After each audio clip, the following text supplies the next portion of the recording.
यशस्वी श्रद्धं वन्दे गुरुश्री चरुणारविन्दम् गौरकृपावनिभूतं प्रभवश्री हरिनन्दनं मम जीवन सर्वस्वं प्रज्ञानोमि पुनः पुनः राधाकृपावयोगं श्रीगुरुदिनकारकं प्रभुं श्री गौरगोपालं भक्त्यारोमि पुनः पुनः अयालो विदभुजो वनकावतारो संकीर्तनैकपितरो कमलारुदाक्षो विश्वाम्भरो द्विजवरो जुगनारमपालो वन्दे जगत्प्रियकरो करुणावतारो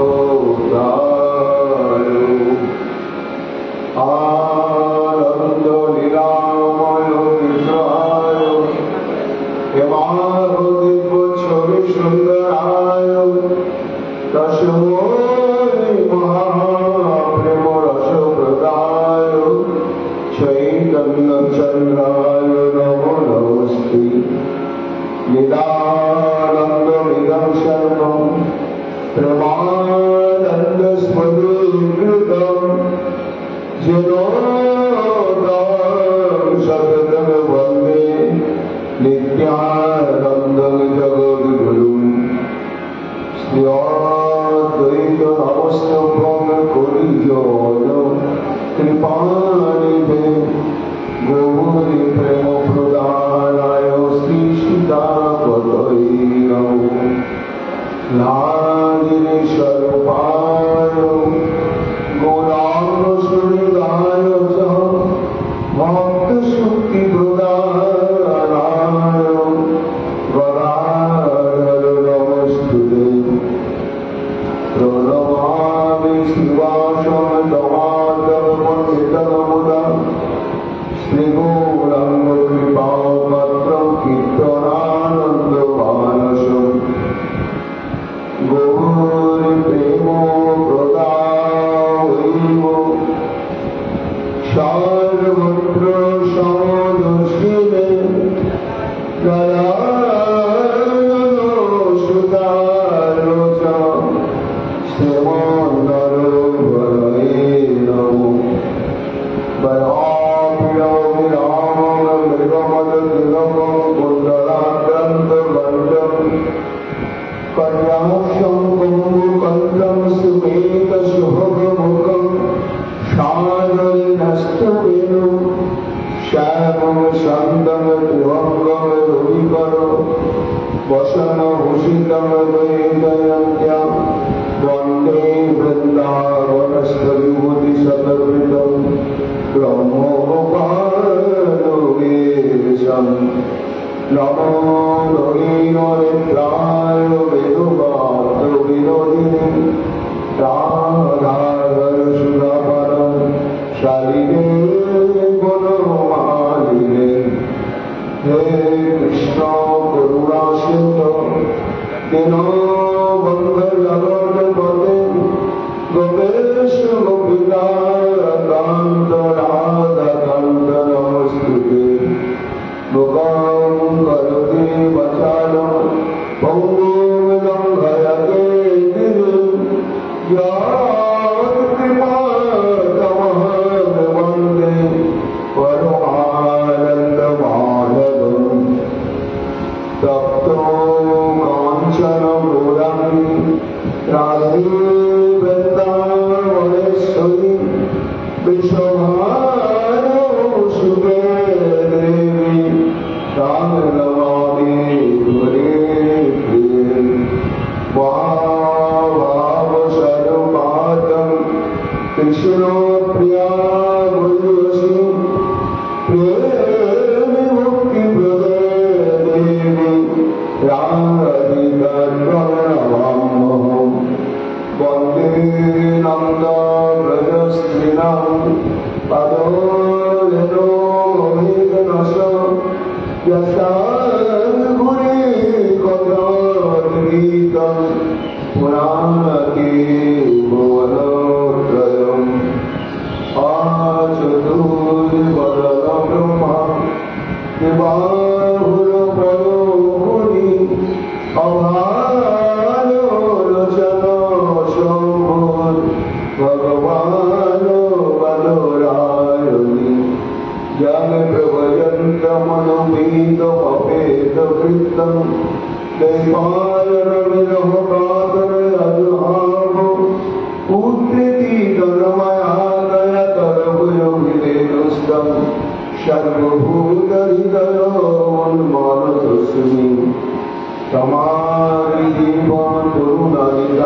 এই 7 দিন 7 রাত সময় প্রাপ্ত হয়েছে।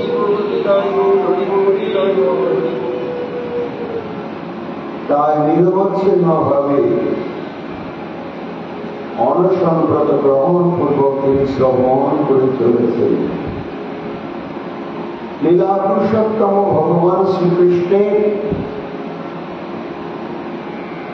এই অত্যাদ্ভুত মাধুর্যমণ্ডিত জন্মলীলা থেকে আরম্ভ করে পূজ্যপাদ সুখদেব গোস্বামী ধারাবাহিক ভাবে কৃষ্ণ লীলার বর্ণনা করতে করতে করতে সর্বলীলা মুকুটমণি মহারাজ লীলা বর্ণনায় প্রবৃত্ত হয়েছে। এই লীলা শ্রবণই হচ্ছে মানব জীবনের মুখ্য উদ্দেশ্য। ব্রজ বধূ সঙ্গে কৃষ্ণের রাসাদি বিলাস যেজন কহে শোনে করিয়া বিশ্বাস হৃদের কামতার তৎকালে হয় ক্ষয় তিনি গুণ খুব নহে মহাধীন হয়। হৃদরোগের সঙ্গে তুলনা করা হয়েছে মানুষের কাম রোগকে। এই কাম রোগের দুটি স্বরূপ, একটি হচ্ছে সাংসারিক রূপ, রস, গন্ধ, শব্দ, স্পর্শ। এই পঞ্চবিধা বিষয় ভোগের যে অপ্রতিহত লালসা, স্পৃহা, সেটা কাম। এই বিষয় ভোগের পরিণাম যে ভয়ঙ্কর, সেটি সাধু মুখে এবং শাস্ত্রাদিতে দেখেও আমরা তার থেকে বিরত হবার চেষ্টা করি না। আবার কাম শক্তি হচ্ছে দাম্পত্য, বিলাস, স্পৃহা। তা এই জাগতিক রূপ, রস, গন্ধ, শব্দ, স্পর্শ পঞ্চবিধা জড় বিষয় ভোগের স্পৃহা ও কাম, আবার নারী পুরুষ সম্মিলিত সম্ভব রস, আস্বাদ, স্পৃহা ও কাম। এই কাম দূরতমনীয় আসন, প্রাণায়াম ইত্যাদি এবং কোন আয়ুর্বেদিক ওষুধপত্রের দ্বারা প্রশমন হয় না। তাই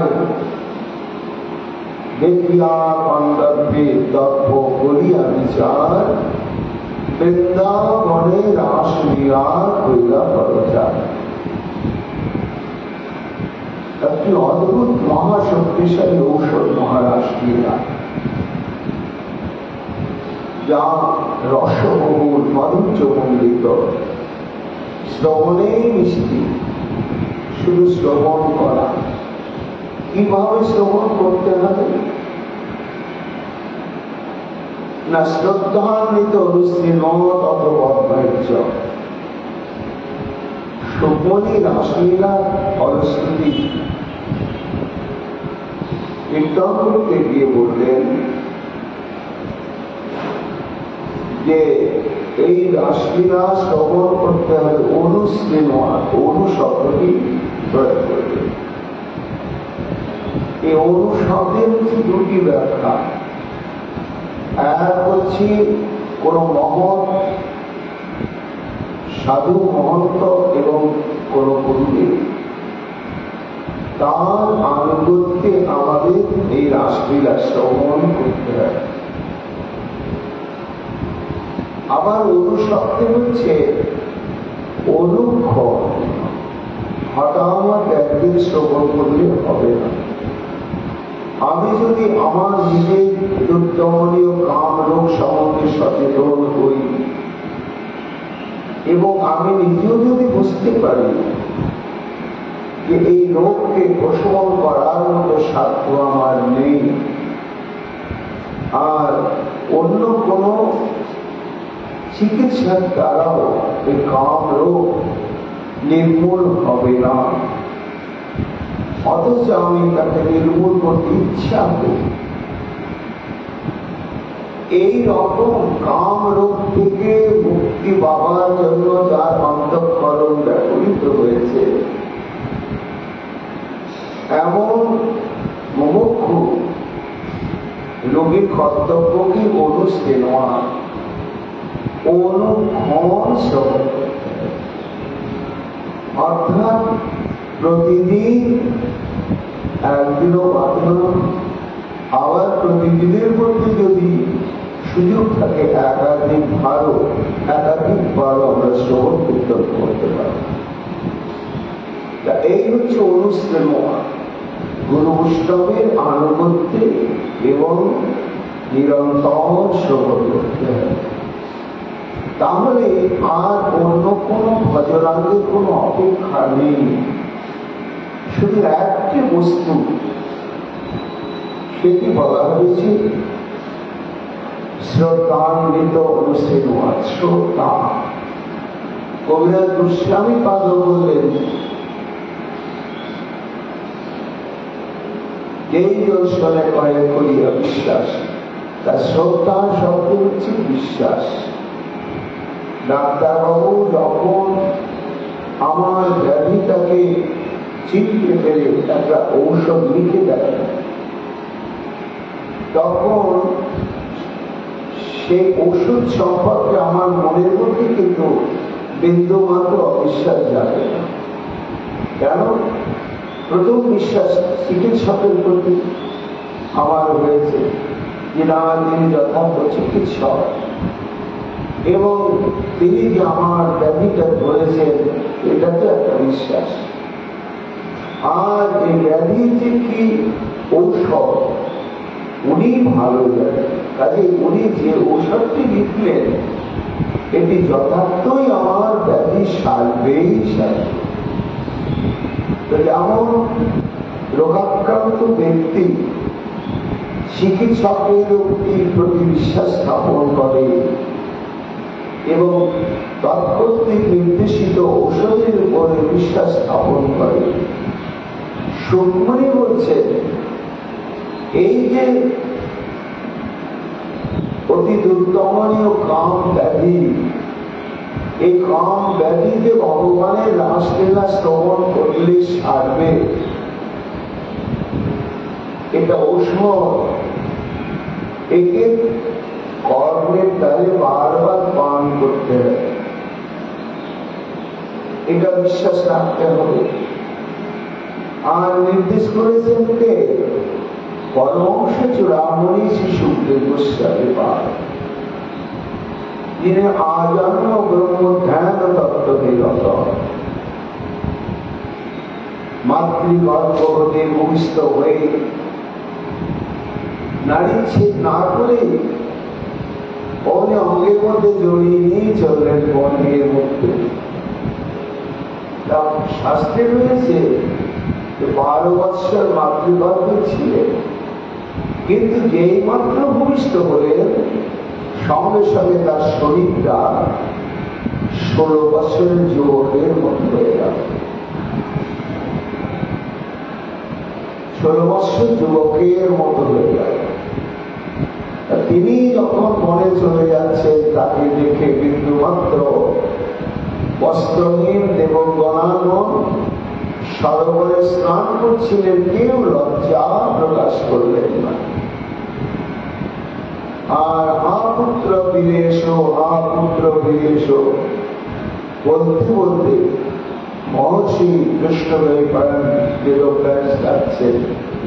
তাকে দেখে দেবগণাগণ লজ্জাপ্রীতা হয়ে বস্ত্র পরিধান করলেন।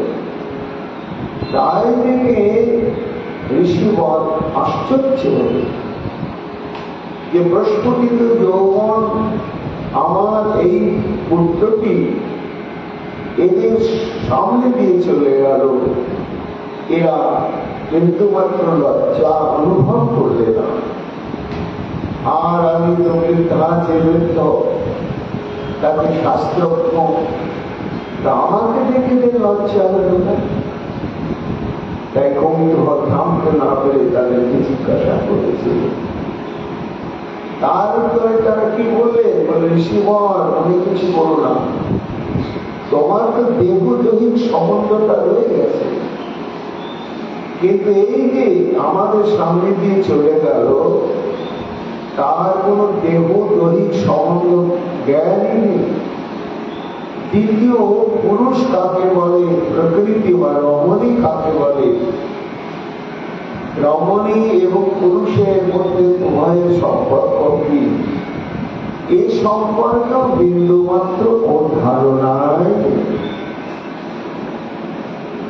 তাই এমন শৈশবে শিশুদের নারী পুরুষ ভেদ জ্ঞান সম্বন্ধে ধারণা থাকে না বলে শিশুর সামনে মা কখনো লজ্জাকে গুরুত্ব দেয়। এই হচ্ছে সুখদেব গোস্বামী, তিনি ঘোষণা করছে তখন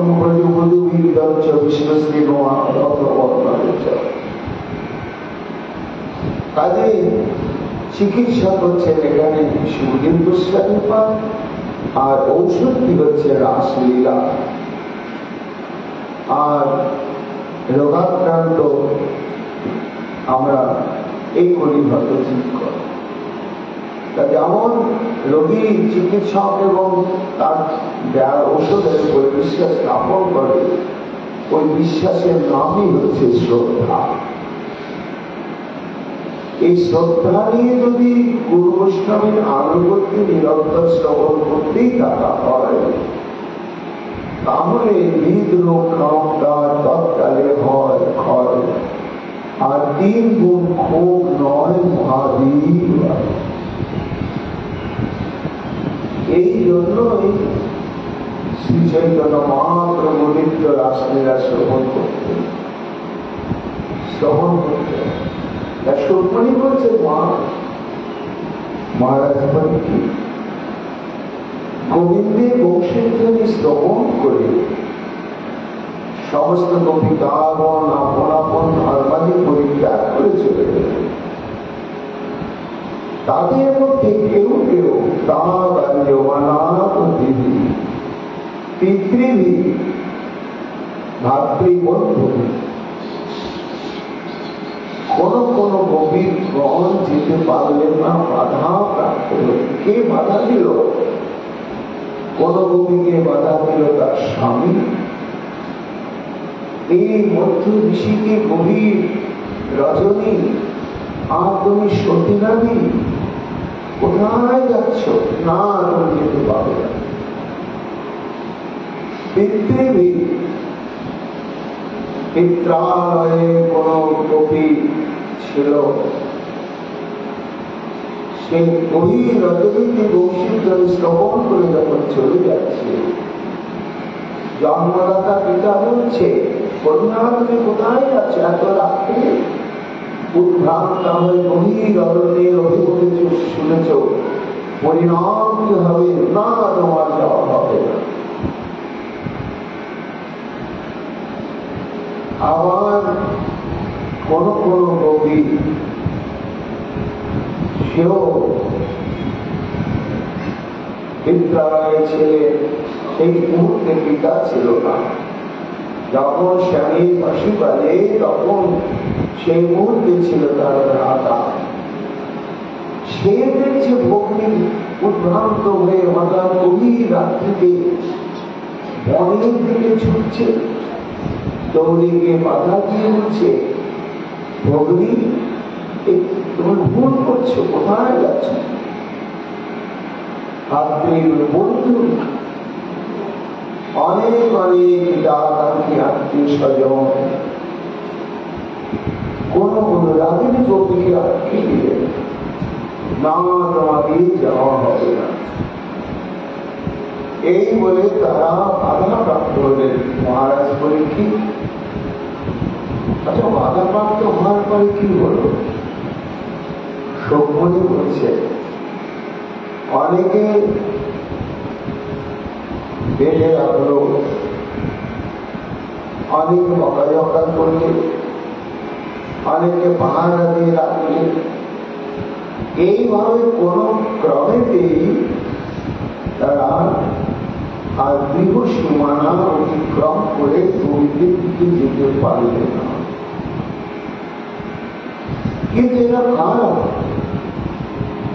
গোবিন্দাবহিতা মন। সকলেই বলছে মহারাজ পরীক্ষিত, এদের দেহটা বাধাপ্রাপ্ত হল, কিন্তু মনটা বাধাপ্রাপ্ত হলো না কেন?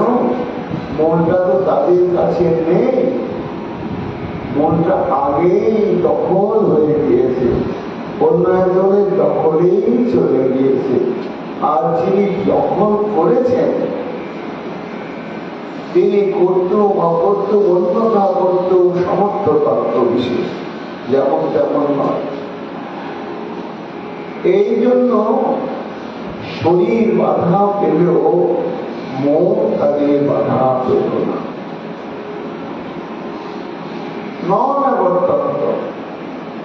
সুখমণি বলছেন যে মনের যে গতি, সেই গতিকে কিন্তু স্বামীকে, পিতাকে, মাতাকে বা স্বজনাদিকে মনকে অবরুদ্ধ করতে পারবে না। কেন পারবে না? তারা কৃষ্ণ প্রেমে বিমুক্তা, এই জন্যই পারবে না। কৃষ্ণ প্রেমে এই যে সহজ রীতি বলছে, ধর্ম অর্থ কাম তিনি ছাড়ো এ বিশেষী, কুল ধর্ম নিজস্ব আর অন্য কোন ধর্মে প্রেম রসে সব ছাড়িল অভিজ্ঞতা। প্রতি পিতা বন্ধু করে ধরিয়া রহান, রাখিতে না পারে গতি, শীঘ্র চলি যায়।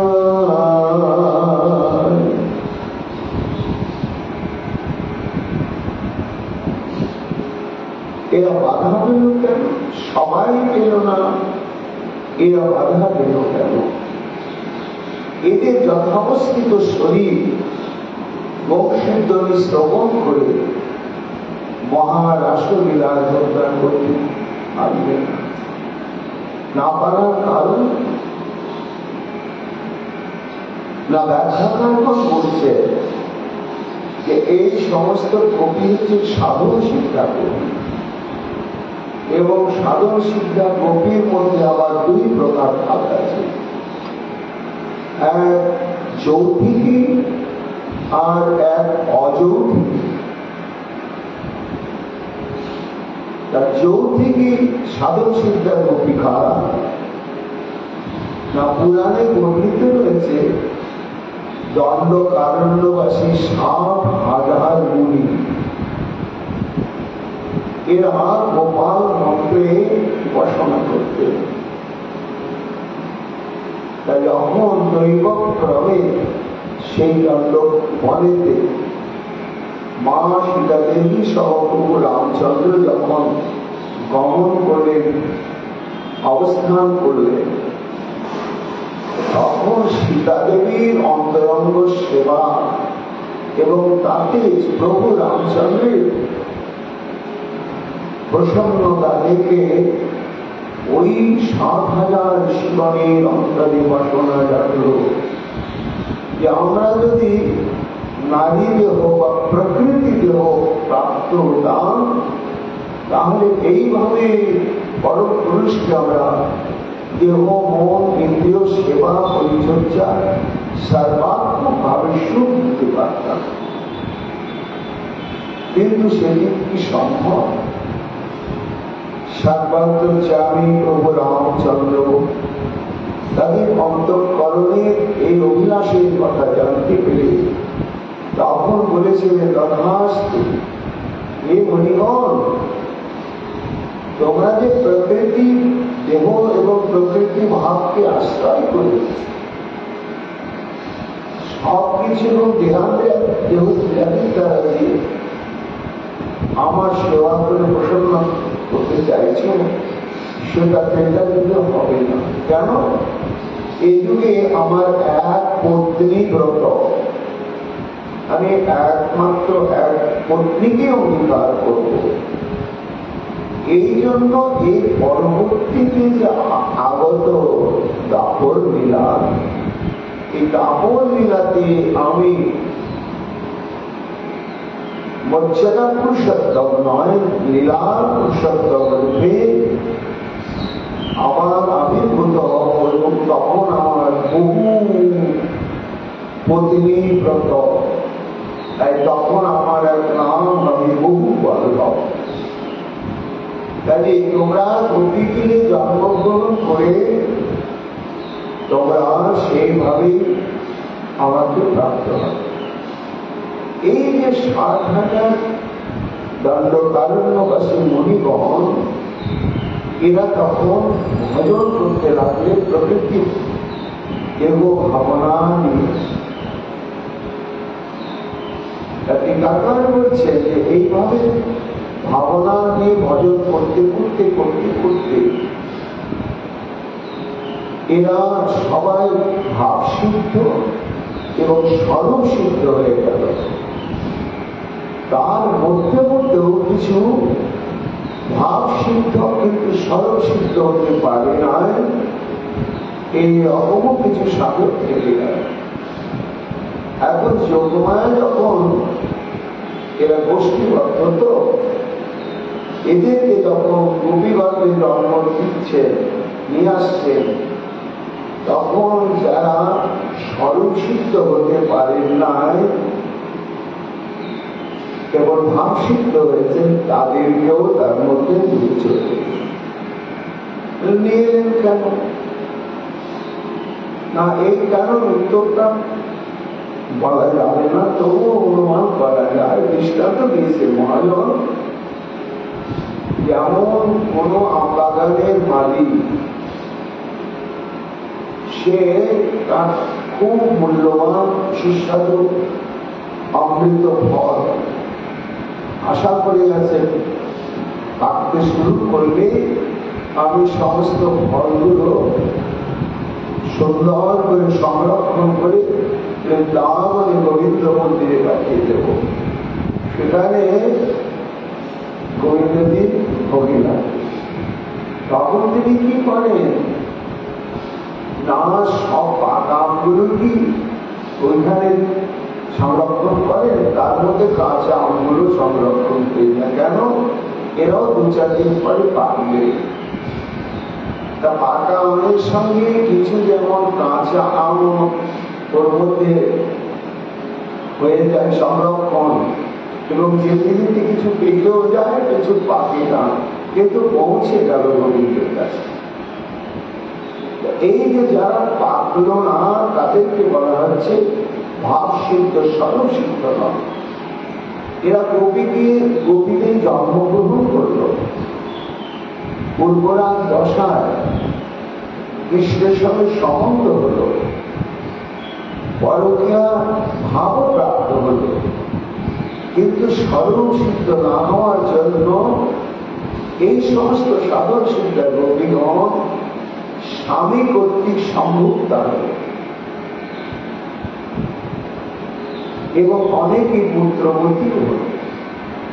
হওয়ার জন্য তাদের যথাবস্থিত শরীরটি আজ শ্রীকৃষ্ণের সেবা যোগ্য রইল না, কিন্তু মনে তাদের সেবার পরিপূর্ণ যোগ্যতা, যেহেতু তারা ভাবসিদ্ধ স্বর প্রাপ্ত হয়েছে। তাই যোগমায়া দেখলেন যে বংশীধ্বনি শ্রবণ করে এদের তো মনটা রাসলীলা প্রবেশের যোগ্যতা লাভ করেছে, কিন্তু দেহটা করে না। তাই তখন বাধা সৃষ্টি করলেন স্বামীকে দিয়ে, পিতাকে দিয়ে, বন্ধু বান্ধব আত্মীয় স্বজনকে দিয়ে, এই বাধাটাই কারণ হয়ে গেল তাদের মানুষ দেহ প্রাপ্তি। তখন তারা কি করলেন?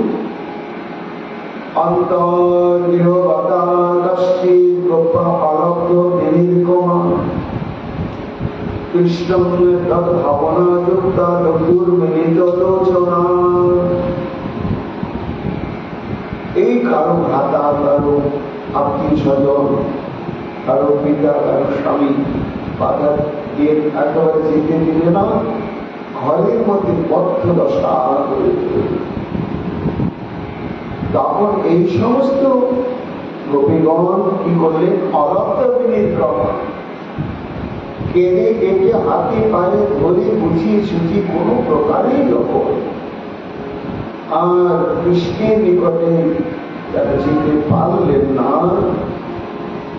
তখন আগেই তো তাদের মন গোবিন্দ গীতাত্মন, আগেই তো গোবিন্দ মনটা তাদের হরণ করে নিয়েছে। কিন্তু তবু সুখমণি বলছেন, মহারাজ করে কি? কৃষ্ণ তদ ভাবনা যুক্তা, অর্থাৎ সেই সমস্ত গোপীগণ শরীরটা বাধা পেল, তখন তারা মানসিক ভাবে একেবারে কৃষ্ণকে চিন্তা করতে লাগে। কিভাবে চিন্তা করতে লাগে? দুর্মিলিত লোচনা, ধ্যান কখনো চোখ খুলে হয়। কেন?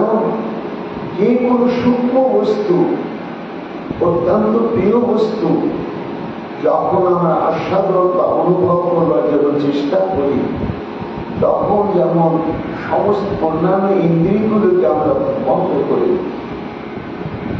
একটা গান, আপনার প্রিয় গান, এবং এত সুর, এত ভাষা, এত মিষ্টি, শুনলেই আপনি আত্মহারা হয়ে যান। সেই গানটা যদি বহুদিন পরে শোনা যায়, তখন চোখ বন্ধ হয়ে যায়, নিঝুম হয়ে প্রাণ দিয়ে শোনা হয়। অন্তর আত্মাকে যখন কোনো জিনিস অনুভব করবার জন্য চেষ্টা করি আমরা, তখন বহির ইন্দ্রিয়গুলোকে বন্ধ করে দিতে হয়। তাই সুখমণি বলছেন, দুর্মিলিত লোচনা, সুসমস্ত গোপিকাগণ সব নয়ন মুদ্রিত করে দেখে আর তো দেহ যাবে না, দেহ না যায়, মনটাই যায়। তাই তোর ভাবনা চিন্তা, মন আর দেহের কথা ভাবতে পারছে না, যারা বাধা দিল তাদের কথা ভাবতে পারছে না, এবং স্থান কাল কিছুই ভাবতে পারছে না। একবারে অন্তর্বাহী কৃষ্ণময় হয়ে যায়। দেহবন্দে কপাল বাঁধিল বধূগণে, নিজ ঘরে কত রাখিল যতন। তারপরে কি হলো জানো মহারাজ? বলছি, দুঃসহ কৃষ্ণ বিরহ তীব্র তাপভূতা সভা। কৃষ্ণকে ভাবতে ভাবতে কি রকম, কারণ দেবতা ওখানে গেলে তো প্রাণ ধরে দর্শন হতো, স্পর্শন হতো, প্রাণের যত ভালোবাসার কথা ব্যক্ত করতে পারতাম। কিন্তু দেবতা আমার গেল না। তাই সরাসরি কৃষ্ণকে পাওয়ার জন্য তাদের ভিতরে একটা তীব্রতি তীব্র বিরহ তাপের সৃষ্টি হল, এবং সেই তাপেতে তাপেতে ধূতাশুভা, অশুভ বা অমঙ্গল বা পাপ সব বিভূত হয়ে গেল। যেমন দাবানল প্রচলিত হয়ে বা বারবানল প্রচলিত হয়ে সমুদ্রের জল করতে থাকে, সে আগুনের সামনে আর তার অস্তিত্ব থাকে না, তেমনি বাধা প্রাপ্ত ভূমিকা গণের বিরহ অনন্তে এত তীব্র হয়ে গেল, পুড়ে গেল যত অশুভ অমঙ্গল বা পাপ। আর কি হলো জানো মহারাজ? কেন প্রাপ্তাচ্যুতাশ্লেষ নিবৃত্তাচ্ছেন মঙ্গলা। এইভাবে বিরহে বিরহে যখন চরমতম অবস্থা, তখন তারা সহসা শ্রীকৃষ্ণকেই সম্মুখে দেখতে পেল এবং কৃষ্ণকে দর্শনের সঙ্গে সঙ্গে তাদের যে আনন্দ সেটা ভাষায় বর্ণনা করা যাবে। যখন মানুষের দ্বারা শ্রী গোবিন্দকে আশ্লিষ নিবিড় ভাবে বক্ষে তুলে দিলে বক্ষে ধারণ করে, এই বক্ষে তুলে দিয়ে বক্ষে ধারণ করার জন্য যে পরিমাণ সুখ এবং আনন্দ তাদের অনুভব হল, সেই আনন্দের প্রভাবে নিবেদিতার ছিল মঙ্গলা। যত মঙ্গল বা পুণ্য বা শুভ কর্ম শুভ বস্তু ছিল সব ক্ষীণ হয়ে গেল, অর্থাৎ সব পুণ্য রাশি ক্ষয় হয়ে গেল। তখন মহারাজ পরীক্ষিত প্রশ্ন করছেন গুরুদেব, এরা সাধন সিদ্ধ গোপী, তা এরা গোপীগর্ভে যখন জন্মগ্রহণ করেছে, এই সৌভাগ্য প্রাপ্ত হয়েছে, তারপরও কি তাদের পাপ এবং পুণ্যের প্রভাব তাদের মধ্যে থাকতে পারে? পাপের প্রভাব বা পুণ্যের প্রভাব, এই প্রভাবটা থাকে এই সংসারের মালিক কর্মফল রোগীর জীবেই থাকে। কিন্তু যারা জাতোন্নতি জাতকে প্রাপ্ত হয়ে গোপী গর্ভে জন্মগ্রহণ করল, তখন কি করে প্রাকৃত দেহের পাপ পুণ্যের প্রভাব সেই গোপীদেহ প্রাপ্ত হওয়ার পরেও তাদের দেহ ছিল এবং তারা এইভাবে বিরহের সমস্ত পাপকে ধ্বংস করল, আর মানুষের শ্রীকৃষ্ণকে পেয়ে আনন্দের আতিশয্যের পুণ্যকে ক্ষয় করে দিল। হ্যাঁ, এটা ঠিক। কৃষ্ণ প্রেম ভক্তি পাপেও হয় না, পুণ্যেও হয় না। এটা পাপ এবং পুণ্যের একটা অতীত বস্তু। তাই এখানে গুরুদেব আপনি কেমন কথাটা বলেন? তৎপনি বলছেন, হ্যাঁ মহারাজ, তোমার প্রশ্ন ঠিকই বলেছে। কোন সাধক যখন গুরু বৈষ্ণবের কৃপা এবং তার তীব্র ভজন উৎকণ্ঠায় গোপীদেহ প্রাপ্ত হয়, তো গোপীদেহ প্রাপ্ত হওয়ার পরে আর পূর্ব শরীরের পূর্ব জন্মের পাপের প্রভাব বা পুণ্যের প্রভাব তার উপর থাকে না।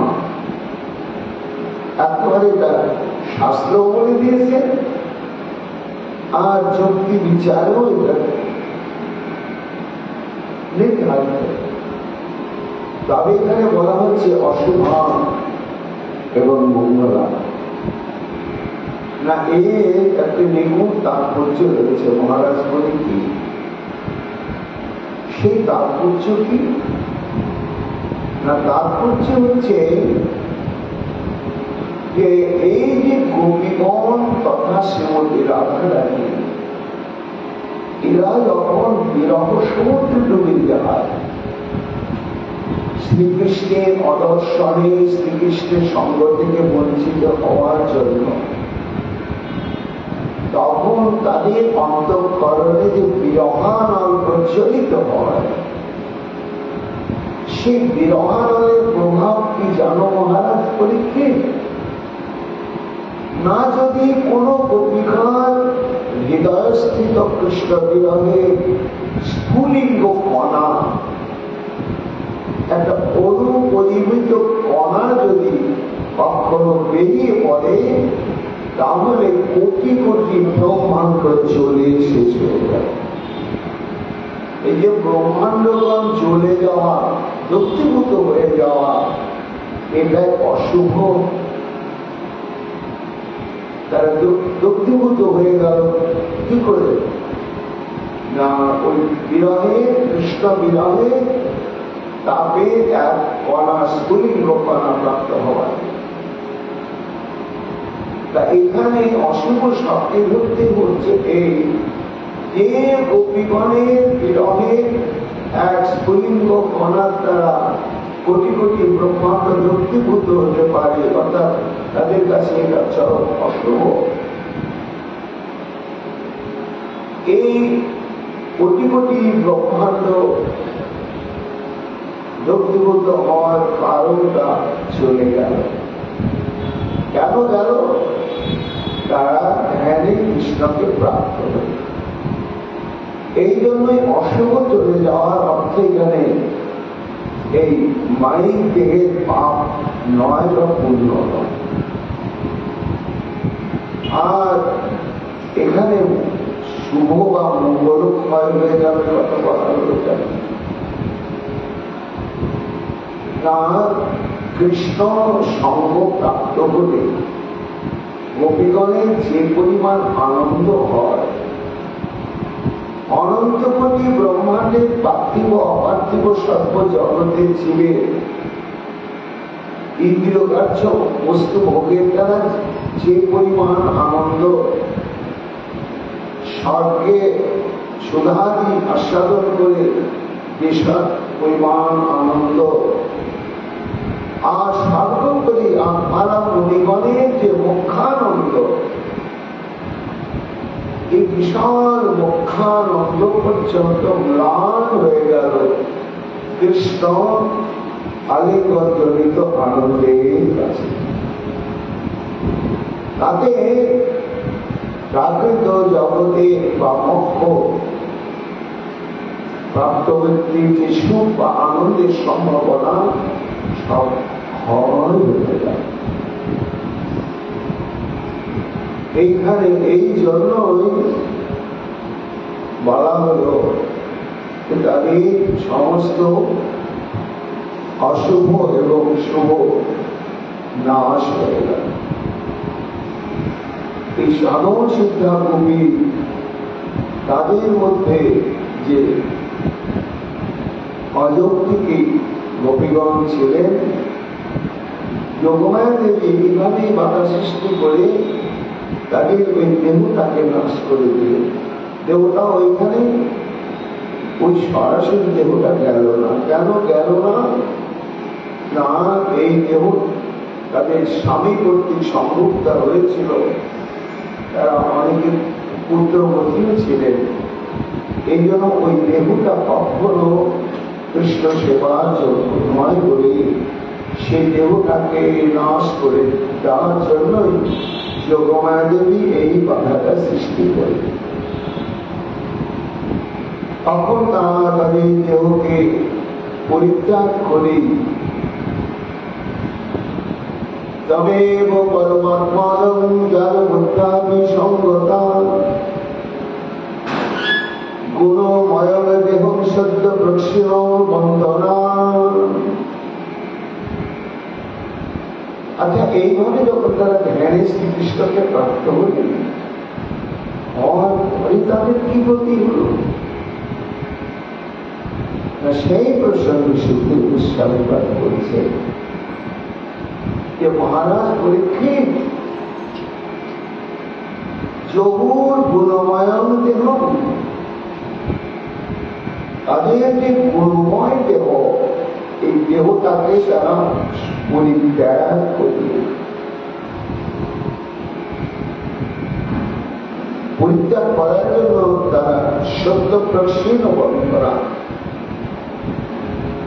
তাদের প্রকৃষ্টরূপে সমস্ত প্রকার মগ্ন চিরকালের জন্য ছিন্ন হয়ে গেল।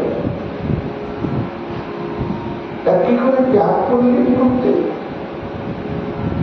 হ্যাঁ, একেবারে এইভাবে কি আমরা পারি? শরীর বাধা পড়লো, শরীরটাকে রেখে দিলাম, একটা পলিদানের কাপড়কে টেনে ধরলে কাপড়টাকে ছেড়ে দিয়ে চলে যেতে পারে, কিন্তু দেহটাকে টেনে ধরলে তোমার দেহ থাকে না, আমি চললাম এই বলে কেউ মনে দেহ নিয়ে পালিয়ে যেতে পারা যায়? সুখমণি বলছেন মহারাজ যায়, তবে আমরা পাচ্ছি না কেন না? আমরা যে সংসারের জীব, আমরা পারি না কেন? তার মূল কারণ হচ্ছে যে দেহেতে আত্মবুদ্ধি। আমি একটি আলাদা আর আমার দেহ আলাদা, এই যে ভেদ জ্ঞান, এই ভেদ জ্ঞানটা পরিপক্ক ভাবে যথার্থ ভাবে আমাদের অন্তঃকরণে নেই, একেবারেই নেই। কোন ঘরে যখন বাস করি আমরা, তো ভূমিকম্প আরম্ভ হয়ে গেল, একবার চারিদিক উদান পাতাল ঘটনা দুলছে হেলছে করতে করতে ভেঙে যাবে উপক্রম। তখন উপায় তো না দিলে দরজা করে বেরিয়ে ফাঁকা জায়গায় দাঁড়িয়ে থাকলাম। এটা আমরা পারি কেন পারি না? এই ঘর একটা আলাদা, আমার ঘর বটে কিন্তু আমি ঘর নয়। আমি ঘরের মধ্যে আছি, ঘরটা বিপজ্জনক হয়ে গেল, ঘরের মধ্যে থেকে আমি বেরিয়ে দিতে। ঠিক দেহ একটা ঘর, আর এই ঘরের মধ্যে যে আমি আছি, আমি একটা আলাদা ব্যক্তি। এই আমিটা সুখ নেই, মোহ নেই, ব্যথা নাই, বেদনা নেই, অসুখ নাই, বিসুখ নাই। ব্যথা, বেদনা, মান, অপমান, শীত, গ্রীষ্ম, জরা, ব্যাধি, মৃত্যু সমস্ত কিছু দেহে। দেহকে আশ্রয় করে রয়েছে। তা এই জন্মের পর থেকে দেহের মধ্যে থাকতে থাকতে আমার দেহ বলি বটে, কিন্তু আমরা জানি আমি দেহ আর দেহই আমি। তা আমাদের এই যে দেহ এবং দেহী, এই ভেদটা আসে না, যার জন্য আমাদের শরীর বাধা পড়লে আমরা কখনই বলতে পারবো না তোমার এই শরীরটা নিয়ে থাকো ভাই, আমি চললাম। কিন্তু এটি অকপট চিত্তে হরিনাম আশ্রয় করব, শ্রী গুরুদেবের আনুগত্যে ভজন করতে করতে করতে করতে দেহ এবং দেহী যে আলাদা, এই ভেদ জ্ঞানটা এসে যায়। তখন বোঝে যে আমি একটা আলাদা মানুষ আর আমার শরীরটা একটা আলাদা ঘর। আমি যদি ইচ্ছা করি ঘর থেকে বেরিয়ে গেলাম, তখন এই শক্তিটাই, সামর্থ্যটা, এই যোগ্যতাটা সাধকের জীবনে চলে আসে। তা এই গোপীগণের অবস্থা ঠিক তদনুরূপ হয়েছিল, যার জন্য তারা দেখলে যখন দেহটায় বাধা পেল, তখন এই দেহটা আর নিজে কাজ নেই, আর দেহটি পড়ে, আর তোমার দেহটাই বাধা দিয়েছ, দেহ নিয়েই থাকো। তখন তারা সত্য প্রশ্ন বর্ণনা সমস্ত প্রকার কর্মবন্ধনকে ছেদন করে তারা সবাই চলবে। কি ভাবনা নিয়ে চললেন? কৃষ্ণের সঙ্গে তাদের কি সম্বন্ধ ছিল পূর্বে? তামেব পরমাত্মানো যার উদ্ধারী সংহিতা।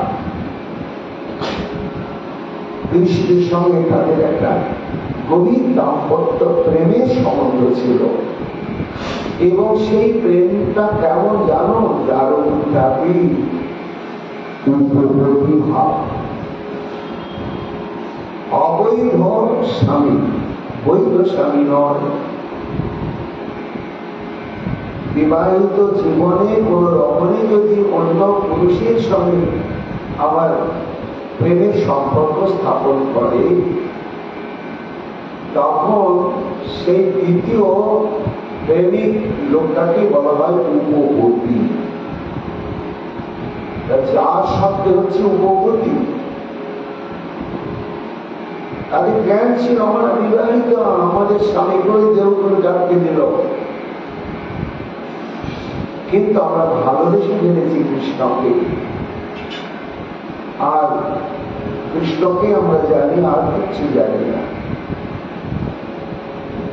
তাই কৃষ্ণকে তারা দুর্বার প্রেম বন্ধনে বেঁধে, কৃষ্ণ যে তাদের গৃহপতি নয়, উপপতি, এই জ্ঞানে তারা সত্য প্রসেন বন্ধনা, কৃষ্ণকে উপপতি জ্ঞানে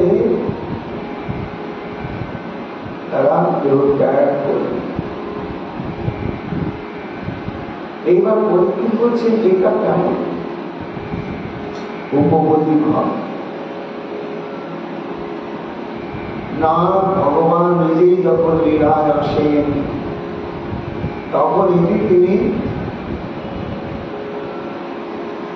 যোগমায়াকে দিয়ে প্রকাশ করেছেন। মো বিষয়ে গোপীগণের উপপতি ভাবে যোগমায়ার করিলে আপন স্বভাবে। অর্থাৎ এদের প্রকৃত পতিত কৃষ্ণ,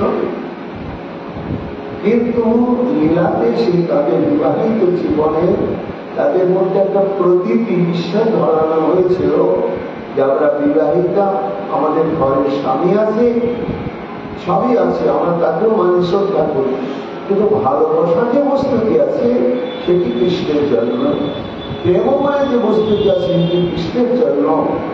কৃষ্ণ ছাড়া আমরা কাউকে ভালোবাসার কথা ভাবতেই পারি না। এর নামই হচ্ছে উপপতি ভাব। ভগবান কেন উপপতি ভাবকে অবলম্বন করলেন? আমিও না জানি তাহা, না জানে গোপীগণ,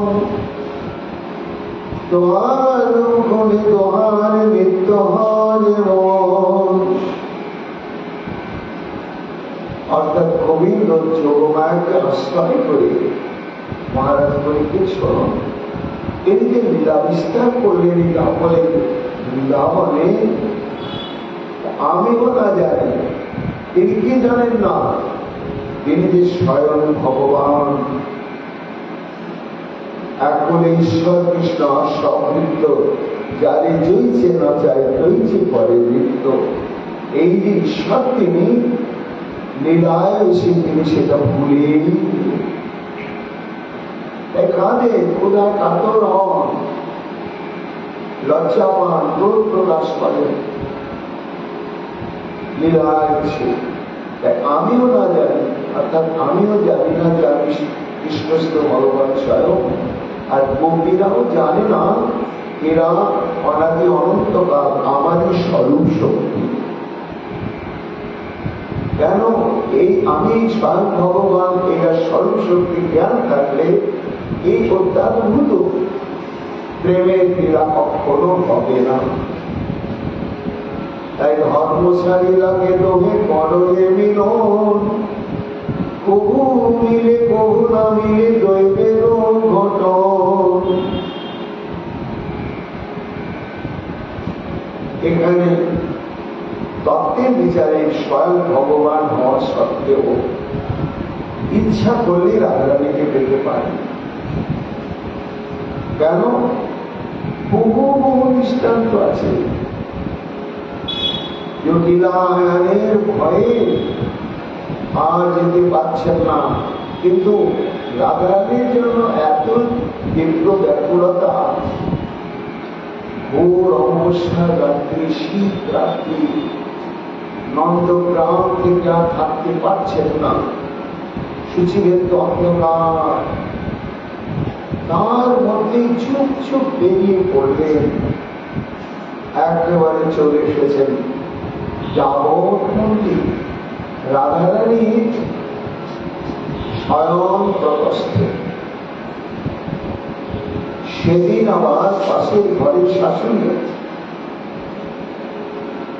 এখন আমি কি এসেছি সেটা তো জানাতে হবে। কি অদ্ভুত!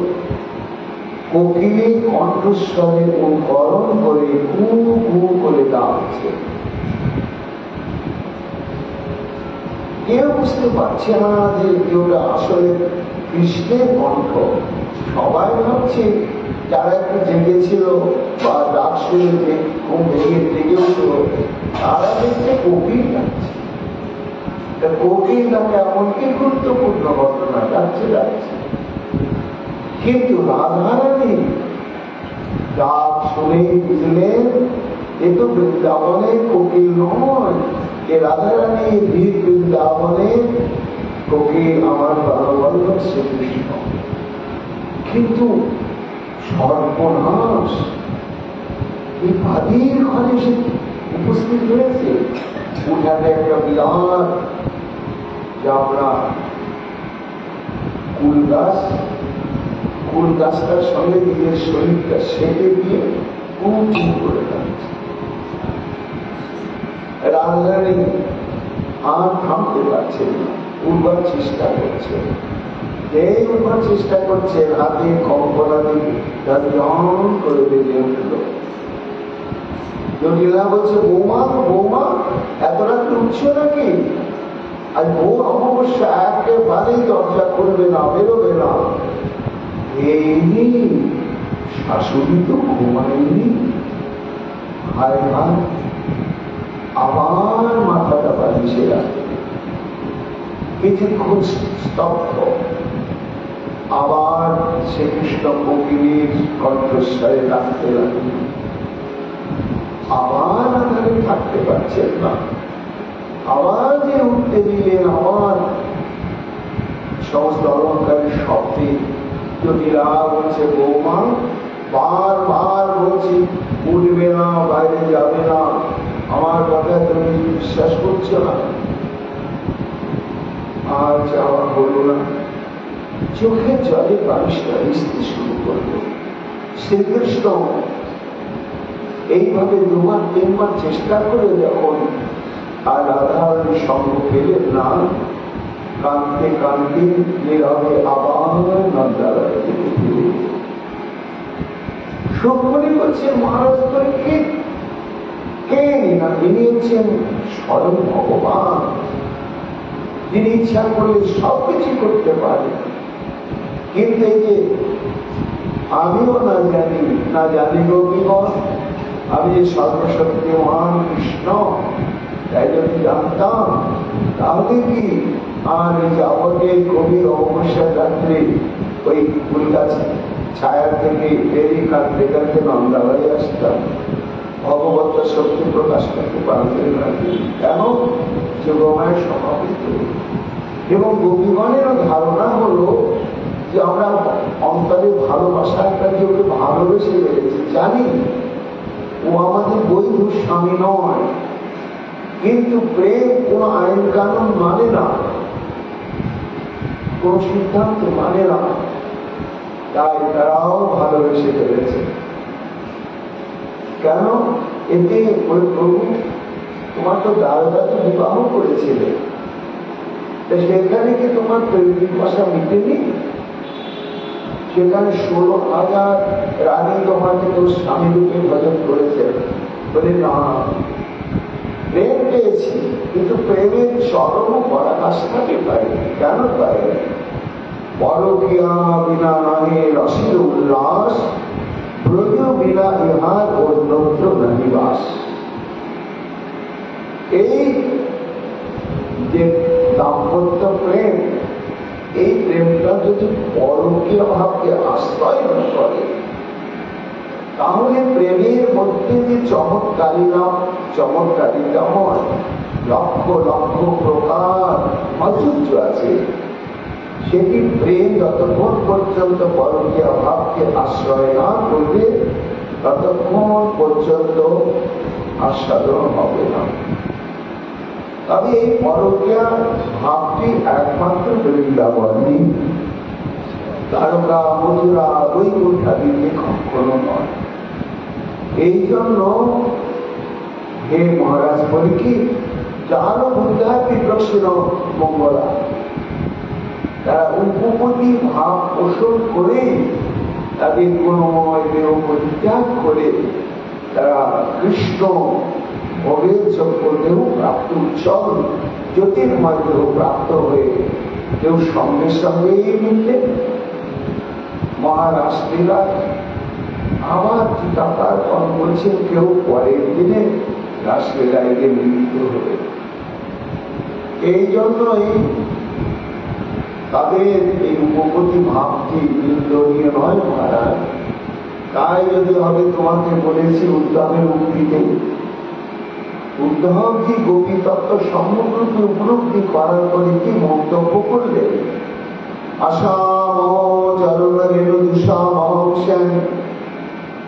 বৃন্দাবন কিমপি গুল্ম লদৌষধি নাম। আমি যদি এই বৃন্দাবনে গুল্মলতা হয়ে জন্মগ্রহণ করতে পারতাম,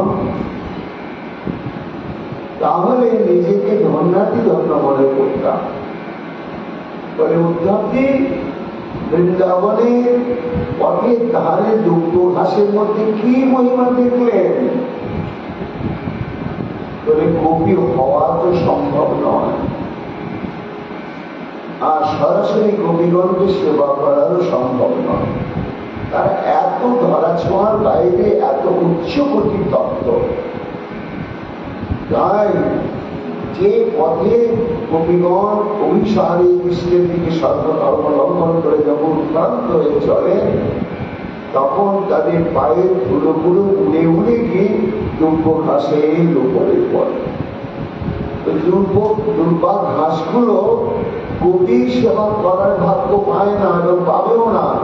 তারা গোপীর পদরেণু সেবা করার ভাগ্য পেয়ে তারা নিজেকে কৃতজ্ঞতা মনে করে। তাকে বৃন্দাবনের এক একটি দুর্গ ঘাস গোপীর সেই গোপীগণ যারা ভগবানকে উপপতি রূপে ভালোবাসে, সেই গোপীগণের পদরেণু সেবা করে তারা ধন্য মনে হচ্ছে। আমি যদি সেই বৃন্দাবনে একটা দুর্গ ঘাস হতে পারতাম, তাহলে ধন্য হতাম। বলে উদ্ধব কি গোপীদের মধ্যে কি দেখলেন আপনি?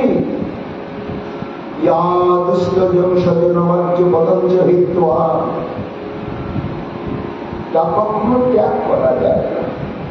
পারা যায় একটা সতী নিজের শরীরটাকে পর্যন্ত বিসর্জন দেবে, কিন্তু সতীত্ব ত্যাগ করবে না। ইতিহাসে ঘুরি ঘুরি সিদ্ধান্ত হয়েছে।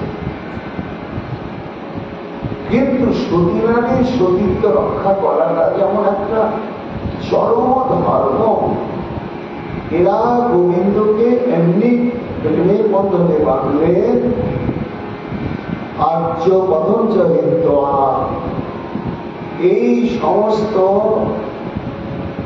আর্য ধর্মকে এরা পরিত্যাগ করলেন। যা দুষ্টজন ত্যাগ করা সম্ভব নয়। করে কি করলেন? ভজন করলেন কাককে মুকুন্দ। মুকুন্দ ভগবানের নাম, কৃষ্ণের একটা মুকুন্দ। মুকুন্দ কেন না, তাকে যদি প্রাণ দিয়ে সর্বেন্দ্রিয়ের দ্বারা সর্বাত্মার দ্বারা ভালোবাসা যায়, তাহলে তিনি সর্ব বন্ধনের কষ্ট থেকে মুক্ত করে চিরকাল প্রেমানন্দে বিভোর করেন। তাই মুকুন্দ অর্থাৎ তিনি মুক্তি প্রদান পূর্বক আনন্দ প্রদান করেন, তাকে মুকুন্দ বলা হয়। সেই মুকুন্দকে তারা ভজন করে সর্বেন্দ্র সর্বাত্মার দ্বারা। যে ভজনের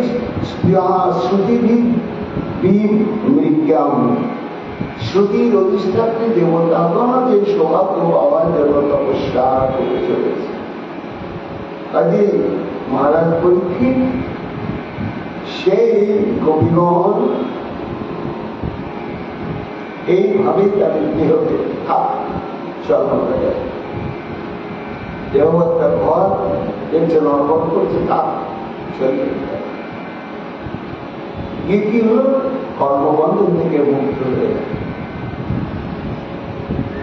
এই কথা শোনার পরে পরীক্ষিত মহারাজ বলছেন, কৃষ্ণং বিদু পরম কান্তম নত ব্রহ্ম দয়ামুনি কোন প্রবাহ উপরমস্তাসান কোন জ্ঞান কথা। এটা তো বড় আশ্চর্যের কথা বলতে শুনলাম। কেন? তারা কৃষ্ণস্থ ভগবান স্বয়ং এই তত্ত্ব জানেন না। কৃষ্ণ যে পরম ব্রহ্ম সনাতন পুরুষ এটা তারা জানেন না। কৃষ্ণ যে পরম ঈশ্বর তা জানেন না। তারা কি জানে? আমাদের উপমতি।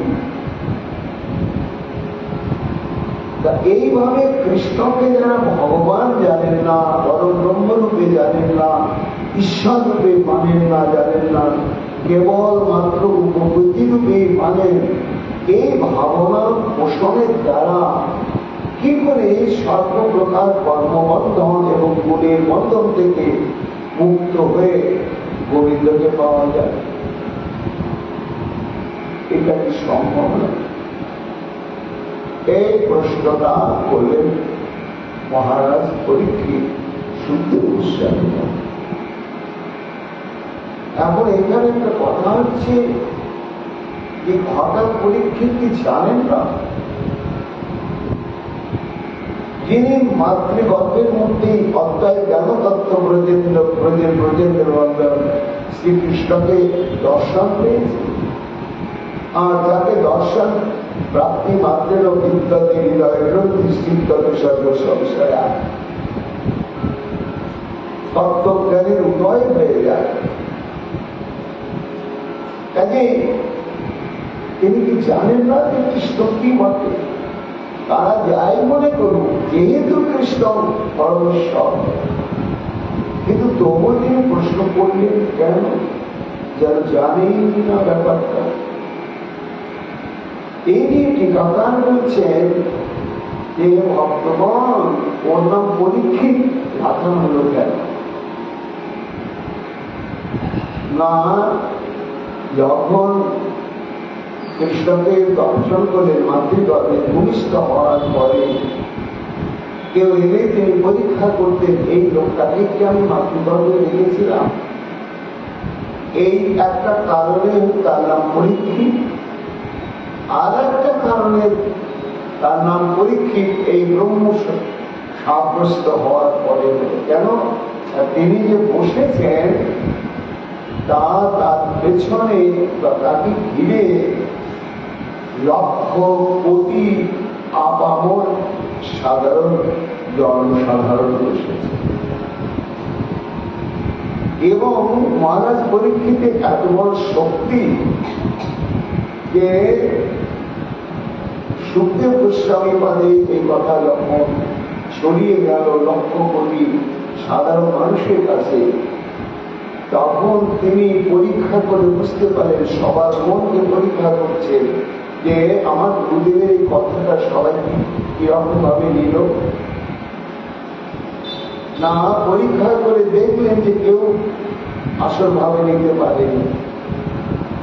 সবাই ভাবছে কি করে সম্ভব? ভগবানের ভগবত বুদ্ধি যদি না নেই, তার মুক্তি হয় কি করে? এই জন্য তিনি সমস্ত শ্রোতাগণের মন কেমন ভাবনি শ্রবণ করছে, সবাই একদিকে যেমন মন প্রাণ দিয়ে গুরুদেবের উপনিষ্ঠিত ভাগবতী কথা শ্রবণ করছেন, আর একদিকে তিনি পরীক্ষা করছেন যে লক্ষ কোটি শ্রোতৃবৃন্দ কি মানসিকতা নিয়ে শ্রবণ করছেন। তা মহারাজ পরীক্ষিত দেখলেন যে তাদের মধ্যে এই প্রশ্নটা উঁকি ঝুঁকি মারছে। তখন তিনি তাদের যে সন্দেহ পরীক্ষা করে দিকে তিনি বুঝতে পারলেন, তাই তার নাম হল পরীক্ষিত। তাই তিনি প্রশ্ন করলেন যে এটা কি করে সম্ভব? তখনই হাসলেন, ঠিকই বলেছ মহারাজ পরীক্ষিত, কৃষ্ণকে তাদের ভগবত বুদ্ধি ছিল, উপপত্তি ছিল, এবং এটা নিকৃষ্ট। কেন যার উদ্ধাপী গোপী শব্দের দ্বারা একটা নিকৃষ্ট ভাব, একটা যদি উত্তম ভাব হতো ভালো হতো, নিকৃষ্ট ভাব পোষণ করলে কৃষ্ণের প্রতি, আর তাতেই তারা একেবারে মুক্ত হয়ে গেল। এই সন্দেহ নিরসনের জন্য শোকমণি বললেন, মহারাজ তোমাকে কৃষ্ণের জন্মের পরে লীলা আরম্ভ করতে বলে দিয়েছে তত্ত্বটা। কি তত্ত্ব? না পুতনা স্তনে বিষ মাখিয়ে কৃষ্ণকে হত্যা করতে এসেছিল কিনা। এর চাইতে জঘন্য নিকৃষ্ট উদ্দেশ্য বা মানসিকতা থাকতে পারে? এটা নিকৃষ্ট মানসিকতা যে একেবারে ছেলে বলে আদর করবো, বেটা বেটা বলবো, কোলে তুলে নিয়ে আর বিষ মাথা স্তনটা দিয়ে বেটাকে শেষ করবো। কৃষ্ণ যে ভগবান, হঠাৎ গতিদায়ক, বড় গতিদাতা, এটা তো তোমরা জানতো। তাই কৃষ্ণের প্রতি তার যে ভাবটা ছিল জঘন্য, হত্যা করতে আসছে। তা এই জঘন্য ভাব পোষণকারিণী পুতনা, সেই পুতনাকে ভগবান কি করলেন না গোলকে নিত্য গোলকে ধাত্রী গতি প্রদান করলেন, তা পুতনা যদি চাইতো এবং তিনি পরব্রহ্ম পরমেশ্বরী তত্ত্বটা যদি জানত এবং জীবনের সার্থকতায় চিরকালের জন্য কৃষ্ণের সেবা সৌভাগ্য লাভ করা, তা বাৎসল্য হোক, দাস্য হোক, সভ্য হোক, অদূর হোক, যে কোনো ভাবে, তা এটা কি পুতনা বিচার করেছিল? তারপরে শত্রুই ভাবলো আর তাকে হত্যাই করবো, এটাই তার প্রচেষ্টা ছিল। কিন্তু সে জানত না যে কৃষ্ণ পরব্রহ্ম। তাতেই যদি ভগবান তাকে তখনই পরাগতি লাভ করেন, তা এই গোপিকাগণ যদি নিকৃষ্ট সমুদ্র ভাব, যে উপপত্তি ভাব, এই ভাব পোষণ করে তার কৃষ্ণকে ভালোবাসত, পরিণাম পেল কি সব মুক্ত হয়ে গেল। এখানে প্রশ্ন করছে পূর্বে বললেন ঠিকই আছে, কিন্তু আরো একটু আমার বোঝার আছে। কি বোঝার আছে? আপনি এরা ভগবান কৃষ্ণ পরব্রহ্ম না জানেন, এরা প্রেমাস্পদ এই তীব্র ভালোবাসা সম্বন্ধ নিয়ে এরা গতিপ্রাপ্ত হলো। কেন? আসলে কৃষ্ণ ভগবান। এই জন্য তো এইটাই যদি হয়, সংসারের মানুষগুলো কেন মুক্ত হবে না? কেন প্রশ্ন করছে পরীক্ষি না? জগতে এমন মা আছে, ছেলেগত প্রাণ, ছেলের জন্য আত্মহত্যা করে। আসলে ছেলে তত্ত্বটাও তো ব্রহ্মই। কারণ সমগ্র জগতে পিতাও ব্রহ্ম, মাতাও ব্রহ্ম, ভ্রাতাও ব্রহ্ম, বন্ধুও ব্রহ্ম, সবই ব্রহ্ম। ব্রহ্মের রূপ আমরা, ব্রহ্ম থেকে এসেছি এবং ব্রহ্মেই তৈরি হয়। তত্ত্ব যদি পিতা মাতা ইত্যাদি সবই ব্রহ্ম হয়, তাহলে সেই স্নেহ আসক্তিতে পরাগতি লাভ হয় না। আর কৃষ্ণকে উপতি ভাব রেখে তাকে পরাগতি লাভ হল। শোকমণি বলছেন, মহারাজ এই তোমার খুব মূল্যবান প্রশ্ন। শোনো, আসলে জীবেতে যে ব্রহ্মস্বরূপ এটা যে আছে, এটা ঠিক মানতে হবে, জীব ব্রহ্ম প্রদান করে। কিন্তু জীবরূপী যে ব্রহ্ম, সে ব্রহ্মের ক্ষমতাটা কত বোঝো না? জীব হচ্ছে অনু চৈতন্য, ঈশাগ্র সাধেকভাগ 50% করি, তা সম সূক্ষ্ম জীবের স্বরূপ বিচার। একটা চুলের ক্ষুদ্রতম ডগা কাঁচিতে কেটে নেওয়া হলো, তাকে 100 ভাগ করা হলো, তারপরে তার একটা ভাগকে আবার 100 ভাগ করা হলো, আর চোখে দেখা যাবে না। এত ক্ষুদ্রাতি ক্ষুদ্র ব্রহ্ম স্বরূপটি আমাদের মধ্যে বিরাজ করছে। কাজেই বিভু চৈতন্য ছাড়া অরু চৈতন্য ভগবান বা ব্রহ্ম কখনো জীবকে গতিদান করতে পারে না। এটি একমাত্র পরম ব্রহ্মই পারে। সম্বন্ধটা তো বড় কথা নয়, তত্ত্ব বিচারটা বড় কথা। যেমন টিটকিরি, গুঁড়ো, লবণ আর চিনি, তিনটা জিনিস যদি পাশাপাশি বাড়িতে রাখা হয় তো একই রকম মনে হবে, তাই কি? কিন্তু কি হবে না, চিনি মনে করে ভুল করে যদি টিটকিরি গুঁড়োটা মুখে দেয় কেউ বা লবণ মুখে দেয়, তাহলে বস্তুর যে ধর্ম সেটা তার প্রকাশ পাবে। ও মনে করলো চিনি, কিন্তু এটা তো লবণ, তার মুখে লবণের স্বাদটাই অনুভব হবে।